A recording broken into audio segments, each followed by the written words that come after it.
আমরা সেই অতীতকে ভুলে গিয়ে আগামী দিনে আমরা যেতে চাই, আগামী বাংলাদেশ গড়তে চাই।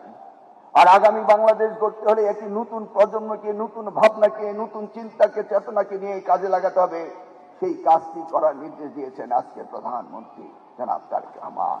হঠাৎ করে একটি ছোট্ট মেয়ে নাম লিসা, সে এসে বলল, মাননীয় প্রধানমন্ত্রী, আপনাকে দেখার ইচ্ছে আমার অনেক অনেক দিনে, ছোট থাকতেই দেখার ইচ্ছে আমার, আজকে সেই দিনটি এলো, খুব খুশি হলাম।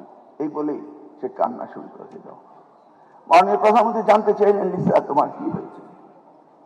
সে বলল, আমার আব্বা বিএনপি করতেন, সেই কারণে অত্যাচারিত হয়েছি, যার কারণে অত্যাচারিত হয়েছি তার কাছ থেকে আজকে পুরস্কার পেয়েছি, এটি আমার কত না আনন্দের দিন।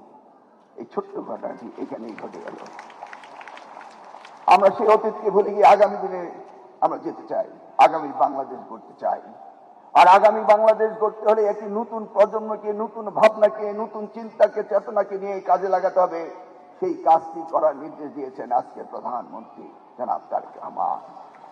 অ্যান্টিব্যাকটেরিয়াল ফর্মুলা বাসনকে চকচকে জীবাণুমুক্ত করে আমাদের দেয় গ্লিটার গ্যারান্টি। আমি জানি ওনার পিতা শহীদ রাষ্ট্রপতি জিয়াউর রহমান নতুন করেছিল, আজকে যে শিশু পার্কের কথা বলা হয়েছে সেটা করেছিল। ওনার সময়ে 21-এর পদক দেওয়া হয়েছিল, স্বাধীনতার পদক দেওয়া হয়েছিল বেগম খালেদা জিয়ার সময়ে। এই প্রত্যেকটি গুণীজনকে সম্মান করার অভিপ্রায় ব্যক্ত হয়েছিল এই জাতীয়তাবাদী দল থেকে, এই শহীদ রাষ্ট্রপতি জিয়াউর রহমান, দেশমাতা বেগম খালেদা জিয়া থেকে।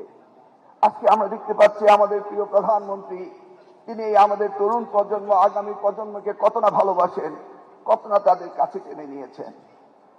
আমরা সত্যি আনন্দিত।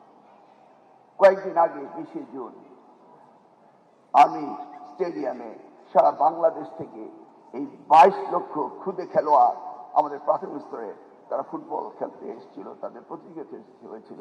ফাইনাল খেলার দিন মাননীয় প্রধানমন্ত্রী ছিলেন।